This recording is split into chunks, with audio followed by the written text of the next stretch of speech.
po, good morning ma'am. Ganito po yung gagawin natin. Punta tayo sa search bar dito. Then, search natin yung print management. Click po natin to.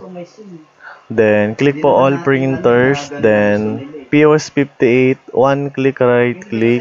Delete natin siya. Yes. Then, expo natin yan. Then, mag-reinstall na lang tayo ng printer sa folder. Tapos, hanapin natin sa documents. Then, EcoPOS installer. Yan. Tapos, EcoPOS installer. Then, hanapin po natin itong POS setup EN 2018. Double click po natin siya. Then, yes po natin. Then, next. Search USB. Next. Then, ito po. Add printer successful. Okay na lang po natin to. Yan. Then, okay na po yun. Naka-install na po yun. Then, refresh. Then, balik tayo sa control panel. Ay, okay. Control panel na po pala. Sorry.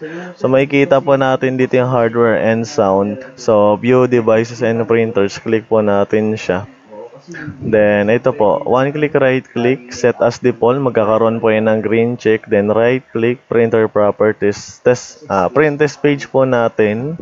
Okay na yan. Then, device settings, then itong feed line after printing, 0 po yan, gawin natin 3 na lang, then apply, okay, one click right click, printer properties, print test page, ayan, magpiprint na po yan, then close, okay, next na po natin, punta na tayo sa POS, double click po natin yung POS, then login na po tayo kay admin. Pag naglagay na tayo kay admin, dapat po buhay yung printer, no? Pag nire-reinstall yun. Then more, settings, connect lang natin sa printer and devices. Ayan.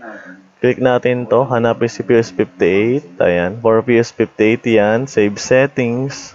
Yan. Then pwede na po tayo mag-reprint. Try natin mag-reprint. Ayan. Transaction. Ayan. Adjust na lang po natin, no? Ayan. Sample tayo. Yan, sample natin to, then preprint at receipt. So, okay na po yun, ma'am. Yan.